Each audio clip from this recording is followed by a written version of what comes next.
Hello friends, मैं Gulshan Kumar investment के इस सफ़र में आपका दोस्त एक बार फिर अपने यूट्यूब चैनल शेयर बाजार ज्ञान पे आपका स्वागत करता हूं और उम्मीद करता हूं कि आपने मेरे चैनल शेयर बाजार ज्ञान को सब्सक्राइब किया हुआ है ताकि आपको इन्वेस्टमेंट से जुड़ी हुई सब जानकारी मिलती रहे जो भी उसमें चेंजेस आते हैं।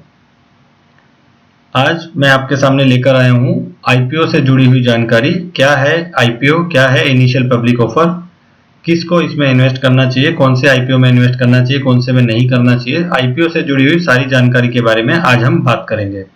चलिए आगे बढ़ते हैं और जानते हैं आईपीओ से जुड़ी हुई जानकारी। क्या है IPO? What is IPO? When a company offers its holding or shares in public for first time to raise money for further expansion of their business, this process is known as IPO, Initial Public Offer। जैसा कि आप सब जानते हैं, किसी भी business को start करने के लिए पैसा लगता है। तो जब भी कोई बिजनेस स्टार्ट करता है तो उसके पास जो जमा पूंजी होती है उस पैसे को वो उसमें अपने बिजनेस में इन्वेस्ट करता है। बिजनेस जैसे जैसे आगे बढ़ता है और पैसे की जरूरत पड़ती है। मल्टी लेवल, मल्टी सिटी में या मल्टी कंट्री में बिजनेस को एक्सपेंड करने के लिए बहुत सारे पैसे की जरूरत पड़ती है। तो वैसे केस में कंपनी जो अपना होल्डिंग होता है, अपना जो शेयर्स होता है अपना कंपनी के अंदर, उसको डायरेक्ट पब्लिक को ऑफर करती है ताकि पब्लिक उसमें इन्वेस्ट करे और उससे जो पैसा आएगा उससे कंपनी के जो प्रमोटर हैं वो उस बिजनेस को और आगे बढ़ा सके। अभी इसमें पब्लिक का क्या फायदा है? पब्लिक को जब भी वो शेयर्स उनके परचेज करती है तो पब्लिक का भी उस कंपनी में हिस्सेदारी हो जाता है जितने भी वो शेयर परचेज करते हैं। तो पब्लिक जब कोई भी कंपनी के शेयर को परचेज करती है तो पब्लिक शेयर होल्डर बन जाती है वो कंपनी की। ओके, इसमें कंपनी डायरेक्टली अपने शेयर्स पब्लिक को डायरेक्ट इन्वेस्टर को सेल करती है और इन्वेस्टर डायरेक्टली बाय करता है कंपनी से। चलिए आगे बढ़ते हैं और जानते हैं वाई आईपीओ, क्यों जरूरत पड़ती है कंपनी को आईपीओ लाने की। जैसा कि मैंने बताया कि किसी भी बिजनेस को चलाने के लिए बहुत पैसे की जरूरत पड़ती है। फ्यूचर में भी अगर उस बिजनेस को एक्सपेंड करना है तो भी पैसे की जरूरत पड़ती है। तो इसके लिए बहुत सारे तरीके होते हैं कंपनी को पैसा इकट्ठा करने के लिए। आईपीओ भी उसमें से एक प्रोसेस है, एक ऑप्शन है जिसके थ्रू कंपनी अपना स्टॉक पब्लिक को सेल करके उस पैसे से अपने बिजनेस को एक्सपेंड कर सकती है।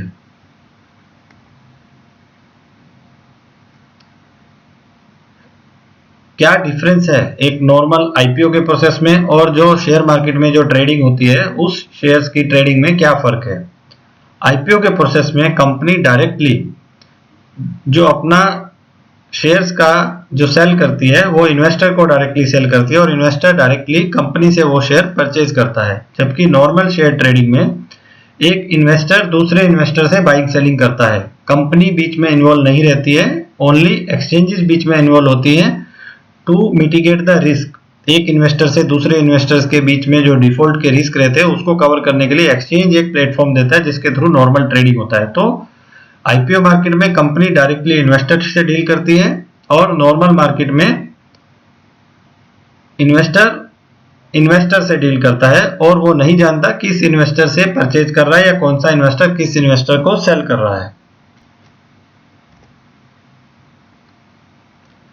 क्या जरूरी चीजें हैं आईपीओ के बारे में जो एक इन्वेस्टर को जाननी चाहिए अगर वो एकदम शुरुआती दौर में इन्वेस्टमेंट शुरू कर रहा है? तो how to invest in IPO, कैसे आईपीओ में इन्वेस्ट कर सकते हैं? आईपीओ में इन्वेस्ट करने के दो तरीके हैं। या तो जो शेयर ब्रोकर रहते हैं, स्टॉक ब्रोकर रहते हैं, उनके पास अपना आप ट्रेडिंग अकाउंट खुलवाइए, उस अकाउंट के थ्रू आप आईपीओ में इन्वेस्ट कर सकते हैं। या किसी बैंक के नेट बैंकिंग के पोर्टल से भी आप आईपीओ में इन्वेस्ट कर सकते हैं। क्या टाइम फ्रेम होना चाहिए जब आप किसी आईपीओ में इन्वेस्ट करते हैं? तो किस लिए इन्वेस्ट करते हैं? नॉर्मली जब इन्वेस्टमेंट होता है तो प्रॉफिट के लिए इन्वेस्टमेंट होता है। तो आईपीओ में इन्वेस्ट करने के दो मेजर हॉरिजन है। लॉन्ग टर्म मतलब लंबी अवधि के लिए इन्वेस्ट करना क्योंकि किसी भी बिजनेस को सेट होने में टाइम लगता है, तो जब वो कंपनी अच्छा परफॉर्म करेगी तो उसमें टाइम लगेगा, इसके लिए लॉन्ग टर्म में इन्वेस्ट करना। और लिस्टिंग गेन, क्या है लिस्टिंग गेन? जब एक आईपीओ आता है तो उसका एक साइकिल रहता है, ओके, और देन आईपीओ क्लोज होने के बाद वो शेयर मार्केट में एनएससी और बीएससी के अंदर लिस्ट होता है। तो लिस्टिंग के दिन जो प्राइस मिलता है और जो इश्यू प्राइस होता है उसका जो डिफरेंस होता है that is called listing gain. That can be profit also, that can be loss also. वो प्रॉफिट भी हो सकता है और लॉस भी हो सकता है।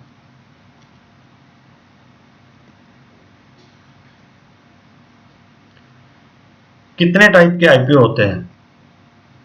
मेजर दो टाइप के आईपीओ होते हैं। एक होता है बुक बिल्डिंग।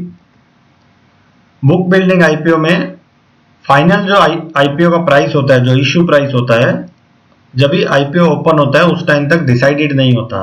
तो कंपनी एक रेंज डिसाइड करती है कि मेरे को ये रेट से ये रेट के बीच में मेरा जो शेयर्स है वो बेचना है, राइट। तो उस टाइम पे आईपीओ का जो फाइनल प्राइस रहता है, कितने पे आईपीओ आएगा, वो फाइनल नहीं होता है, एक रेंज डिसाइड होता है। उस रेंज के अंदर ही जो इन्वेस्टर है अपने ऑफर दे सकते हैं, अपने बिड लगा सकते हैं। बुक बिल्डिंग में एक ऑप्शन रहता है, जैसा अभी इसका अगर एग्जांपल लेंगे आगे, तो कट ऑफ करके भी आप ऑफर लगा सकते हो। कट ऑफ क्या है? जो एक रेंज है उसमें से कोई भी डिमांड एंड सप्लाई के बेसिस पे आईपीओ का फाइनल प्राइस डिसाइड होता है, कितना डिमांड है, कितना सप्लाई है और कितने पे बिड आया है उसके बेसिस पे। कट ऑफ प्राइस का मीनिंग है कि whatever price will be finalised by the company after the closing of IPO, you are agree to take your shares on that particular price, तो that is called cut off। एक example से समझते हैं। एक ABC company का IPO आया जिसका lower price range है 102 रुपए, अपर प्राइस रेंज है 104 रुपए। तो इस केस में जो भी बिड है, जिस इन्वेस्टर को इस कंपनी में इंटरेस्ट है, उसका जो बाइंग ऑफर रहेगा वो 102 और 104 के बीच में हो सकता है। अभी एग्जांपल लेते हैं कि इसका जो फाइनल प्राइस हुआ डिमांड एंड सप्लाई के बेसिस पे 103 रुपए।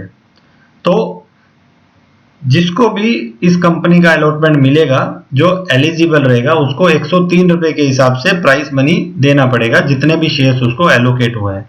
अभी कट ऑफ का मीनिंग समझते हैं। कट ऑफ का मीनिंग, अगर 102 रुपए फाइनल होता तो भी उसको शेयर मिलते थे अगर ही इज एलिजिबल, और अगर 104 पे फाइनल होता तो भी उसको शेयर मिलते थे। अभी किसी पर्टिकुलर इन्वेस्टर ने अपना बिड 102 रुपए में प्लेस किया और एक इन्वेस्टर ने कट ऑफ पे अपना बिड प्लेस किया। इन्वेस्टर ए ने 102 रुपए में प्लेस किया और इन्वेस्टर बी ने कट ऑफ पे प्लेस किया। तो अभी जब इश्यू क्लोज हुआ तो उसका प्राइस डिसाइड हुआ 103। तो इन्वेस्टर ए ने, जिसने अपना बिड 102 रुपए में प्लेस किया था, उसको अलॉटमेंट नहीं मिलेगा क्योंकि फाइनल प्राइस इज 103। अगर फाइनल प्राइस 102 रहता था तो इन्वेस्टर ए को उसका अलॉटमेंट मिलता था, क्योंकि जैसा कि फाइनल प्राइस 103 है और 102 रुपए में बिड प्लेस किया था, तो अलॉटमेंट के लिए एलिजिबल इन्वेस्टर ए नहीं है। अभी इन्वेस्टर बी ने प्लेस किया था कट ऑफ पे। तो कट ऑफ का meaning whatever is price is finalised, whether it is 102, 103, 104, whatever within the range. तो investor B will get the holding at the rate of 103 rupees.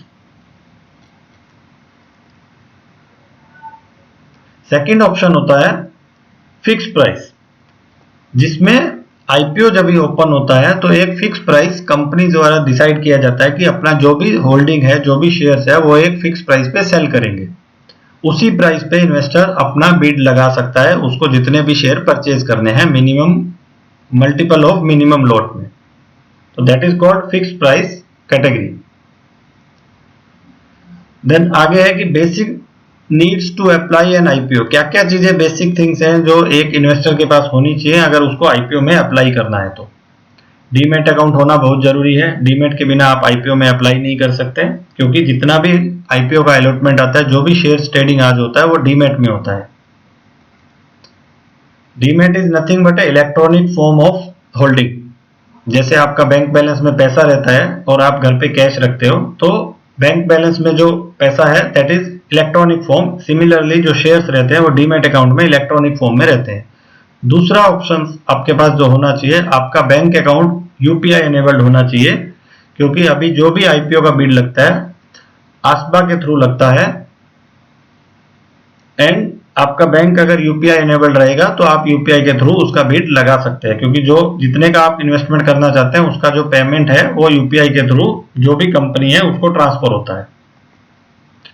तीसरा option है trading account आपके पास होना चाहिए। Trading account जैसा कि हमने बात किया, किसी भी स्टॉक ब्रोकर के पास ट्रेडिंग अकाउंट ओपन करवा सकते हैं। ओके, तो ये 3 चीजें जरूरी हैं बेसिक, जो आपको आईपीओ अप्लाई करने के लिए चाहिए। ट्रेडिंग अकाउंट क्यों चाहिए? आईपीओ अप्लाई करने के लिए ट्रेडिंग अकाउंट नहीं चाहिए। ओके, बट जब आपको अलॉटमेंट आएगा, आपको वो स्टॉक सेल करने के लिए मार्केट में, आपको ट्रेडिंग अकाउंट के थ्रू ही आप सेल कर सकते हो उसको। आईपीओ का साइकिल क्या होता है? डे 1 पे आईपीओ ओपन होता है। डे 1 से लेकर अराउंड कोई आईपीओ 3 दिन तक रहता है, कोई 4 दिन तक रहता है, मैक्सिमम 4 दिन तक का आईपीओ रहता है। तो 4 दिन तक बिडिंग हो सकती है, मतलब किसी ने डे 1 पे बिडिंग लगाया, किसी ने डे 2 पे लगाया, तो एक डे 1 से डे 4 तक आईपीओ में बिडिंग होती है। जो जो भी इन्वेस्टर उसमें इन्वेस्टेड है, जितना भी क्वांटिटी और प्राइस के लिए, वो अपना बिड कर सकते हैं। डे 4 पे बिडिंग क्लोज हो जाता है। उसके बाद कोई भी बिड कंपनी द्वारा या एक्सचेंज के द्वारा एक्सेप्ट नहीं किया जाता। बेसिक ऑफ अलॉटमेंट, अभी इतना सारा बिडिंग आ चुका है तो उसका बेसिक ऑफ अलॉटमेंट क्या रहेगा? क्योंकि कंपनी जब आईपीओ लेके आती है तो एक पर्टिकुलर शेयर्स डिसाइड करती है। जैसे कोई XYZ कंपनी अपने 10 लाख शेयर्स आईपीओ के थ्रू सेल करना चाहती है, बट अगर बिडिंग 10 लाख से ज्यादा का शेयर्स का आएगा तो उसके बेसिस पे जो आरटीए SCSB रहते हैं वो बेसिस ऑफ अलॉटमेंट डिसाइड करते हैं। क्योंकि शेयर्स जो कंपनी ने ऑफर किए वो 10 लाख ही हैं, बट बिडिंग अगर उससे ज्यादा आ जाती है तो सबको जैसा वो अलॉटमेंट नहीं हो सकता, तो बेसिस ऑफ अलॉटमेंट डिसाइड किया जाता है। देन अराउंड डे 9 पे अलॉटमेंट आपके डीमैट अकाउंट में क्रेडिट हो जाता है, कि जो भी अलॉटमेंट के लिए एलिजिबल है उनके डीमैट अकाउंट में क्रेडिट हो जाता है, और जो पेमेंट अदरवाइज आपका पेमेंट आपके अकाउंट में रिलीज हो जाएगा। डे 10 पे लिस्टिंग होता है, जब आप अपने शेयर्स बेच सकते हैं। डे 10 पे जब वो एक्सचेंज में लिस्ट होएगा, नॉर्मल ट्रेडिंग की तरह फिर ट्रेडिंग स्टार्ट हो जाता है। उसमें एक इन्वेस्टर दूसरे इन्वेस्टर को बेचता है, एक इन्वेस्टर दूसरे इन्वेस्टर से खरीदता है। अभी जिनको अलॉटमेंट नहीं लगा तो डे 10 पे नॉर्मल मार्केट, सेकेंडरी मार्केट जो शेयर ट्रेडिंग होता है उससे परचेज कर सकते हैं, अगर उनको बिडिंग में अलॉटमेंट नहीं मिला है तो। Then after the listing there is a normal trading. जैसा हमने बात किया, नॉर्मल ट्रेडिंग कैसा होता है? एक इन्वेस्टर बेचता है, दूसरा इन्वेस्टर खरीदता है through exchanges like NSE BSE। तो normal trading, then hence after normal trading चलेगा उसका। How much invest? आईपीओ के लिए बहुत सारा कैटेगरी बनाया सेबी ने, जो रेगुलेटर है स्टॉक मार्केट का। रिटेल कैटेगरी रहता है, जो एक नॉर्मल इन्वेस्टर है, मिनिमम 1 लॉट। ये डिसाइड किया जाता है कि आप कितने मिनिमम शेयर्स ले सकते हो। 1 lot means it can be 25 shares, it can be 50 shares based on the price.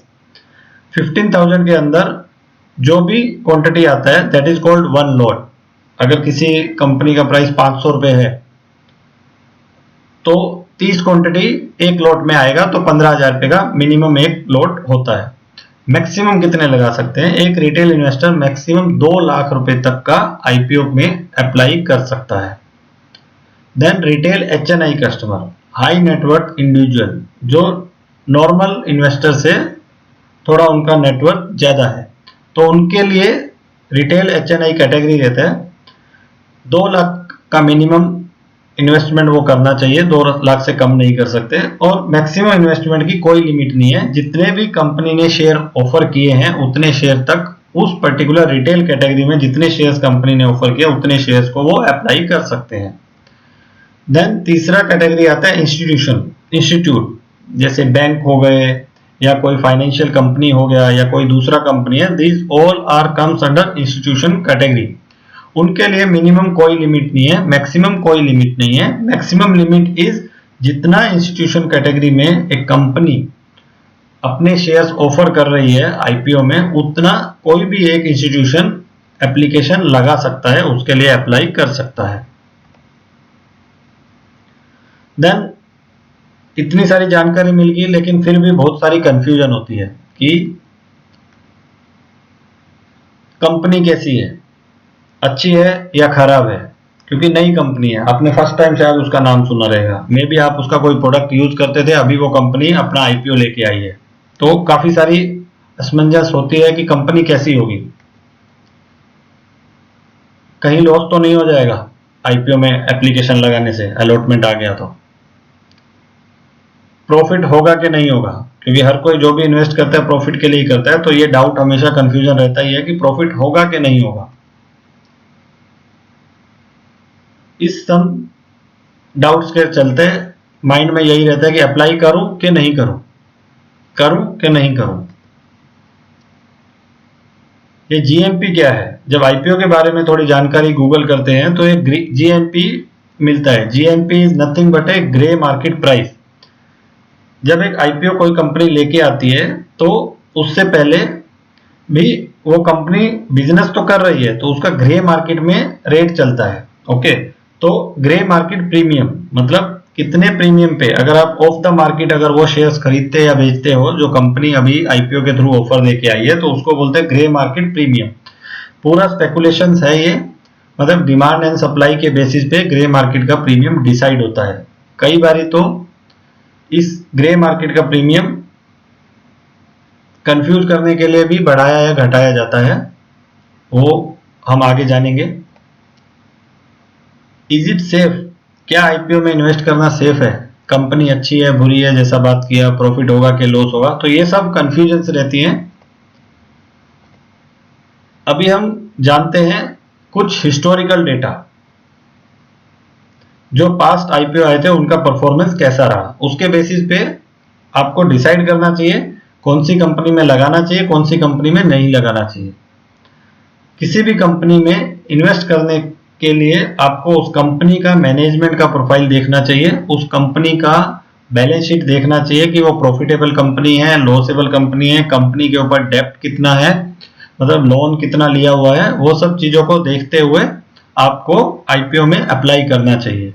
Otherwise आप कोई भी न्यूज चैनल या किसी भी ब्रोकिंग हाउस को सब्सक्राइब कर सकते हैं, जैसे moneycontrol.com, ये सलाह देते हैं कि कौन से आईपीओ में सब्सक्राइब करना चाहिए, कौन से आईपीओ में नहीं करना चाहिए। ये जो डेटा है ये मनी कंट्रोल का वेबसाइट से ही लिया गया है। जैसे मैजागॉन एक आईपीओ था जो 12 अक्टूबर को लिस्ट हुआ, उसका इश्यू प्राइस था 145 रुपीज, उसका जो लिस्टिंग हुआ फर्स्ट डे में आफ्टर 10 डेज या 9 डेज जब भी लिस्ट हुआ 216 रुपए 25 पैसे। ओके, तो मतलब नियर अबाउट 70 रुपए ऊपर। ओके, तो अभी अगर मिनिमम एक लॉट पकड़ते हैं, जो कि इस कंपनी का 103 का लॉट था, 103 क्वांटिटी का, तो 100 क्वांटिटी भी अगर पकड़ते हैं और 60 रुपए ऊपर अगर वो लिस्ट होता है, तो आपको एक एप्लीकेशन में 6000 रुपए का प्रॉफिट हुआ। तो सामने उसका गेन एंड लॉस दिखाया हुआ है कि लिस्टिंग पे गेन हुआ और अभी क्या भाव चल रहा है। तो करंट प्राइस लिस्टिंग ऊपर होने के बाद अभी उसका भाव 168 हो गया, तो मतलब लिस्टिंग ऊपर हो गया बट बाद में कंपनी का भाव नीचे आ गया डिमांड एंड सप्लाई के बेसिस पे। तो लिस्टिंग में भी गेन हुआ और आज भी उसका भाव प्रॉफिट में चल रहा है। दूसरा है यूटीआई एएमसी कंपनी का, वो भी 12 अक्टूबर को लिस्ट हुआ, 554 में अलॉटमेंट मिला था, इश्यू प्राइस था 490 पे लिस्ट हुआ, मतलब नीचे लिस्ट हुआ, मतलब लॉस हो गया। अगर वो आईपीओ को में किसी को अलॉटमेंट लगा रहेगा तो उसमें लॉस हो गया। तो ठीक है, अभी उसका भाव 502 चल रहा है, तो मतलब अभी करंट भाव भी लॉस में चल रहा है और लिस्टिंग भी लॉस में ही हुआ। ऐसा ही एंजल ब्रोकिंग है जो 5 अक्टूबर को लिस्ट हुआ, 306 रुपए का इश्यू प्राइस था, 275 में लिस्ट हुआ, मतलब लॉस में लिस्ट हुआ। जिसने भी अलॉटमेंट में अप्लाई किया रहेगा उसको 306 रुपए में आए रहेंगे और लिस्टिंग में उसका प्राइस 275 था। अभी भी उसका प्राइस कम चल रहा है 244.85, तो लिस्टिंग भी लॉस में हुआ, करंट प्राइस भी लॉस में चल रहे हैं। कैम्स 1 अक्टूबर को लिस्ट हुआ 1230 रुपए में इश्यू किया था, इश्यू प्राइस था, और 1535 रुपए में लिस्ट हुआ, मतलब नियर अबाउट 300 रुपए ऊपर। अगर 11 इसका अगर 15,000 के हिसाब से लॉट देखेंगे तो 11 या 12 का एक लॉट था। अगर किसी ने अप्लाई किए थे मिनिमम तो 12 क्वांटिटी उसको आया रहेगा, तो 12 क्वांटिटी में 300 रुपए का प्रॉफिट, मतलब 3600 रुपए का एक एप्लीकेशन में प्रॉफिट हो गया। 10 दिन के अंदर आपको 15,000 पे इन्वेस्ट करके 3600 रुपए का प्रॉफिट हो जाता है, 20% इन 10 डेज। अगर अच्छी कंपनी में इन्वेस्ट किया जाए तो आप अच्छा खासा ब्याज अपने जो जमा पूंजी है उस पर कमा सकते हैं। बट साथ में ही अगर कोई गलत कंपनी में इन्वेस्ट हो गया जिसमें लॉस हो रहा है, तो आपकी जमा पूंजी जा भी सकती है। तो इन्वेस्ट करने से पहले कंपनी के बारे में अच्छे से जानकारी रखें, उसका शेयर होल्डिंग कैसा है, उसका बैलेंस शीट कैसा है, प्रॉफिट एंड लॉस कैसा है, और आपका जो ब्रोकर है जिसके थ्रू आपने ट्रेडिंग अकाउंट ओपन करवाया हुआ है वो उसके बारे में आईपीओ अप्लाई करने की सलाह दे रहा है या उससे दूर रहने की सलाह दे रहा है, या कोई भी news channel, money control, ET market, CNBC आवाज, जी न्यूज, जी बिजनेस, किसी चैनल के थ्रू आप देख सकते हैं, उसकी साइट पे जाके देख सकते हैं कि वो लोग क्या सजेस्ट कर रहे हैं कि आईपीओ में लगाना चाहिए कि नहीं लगाना चाहिए। सिमिलरली एसबीआई कार्ड का आईपीओ 755 में इशू हुआ था, 16 मार्च 658 पे लिस्ट हुआ, मतलब अराउंड 100 रुपए नीचे लिस्ट हुआ। अगर 15 शेयर किसी को अलॉट हुए रहेंगे तो 1500 रुपए का लॉस हो गया, बट आज की मार्केट में उसका भाव 870-80 रुपए का चल रहा है, मतलब 100 से 125 रुपए ऊपर चल रहा है जितने में इश्यू प्राइस हुआ था। तो आप इन्वेस्टमेंट किसके लिए कर रहे हैं? अगर लिस्टिंग एम में कर रहे हैं तो प्योरली सेफ कंपनी में करिए, अगर लॉन्ग टर्म प्रोफाइल देख के कर रहे हैं तो भी कंपनी का प्रोफाइल देख के ही आप इन्वेस्ट करिए।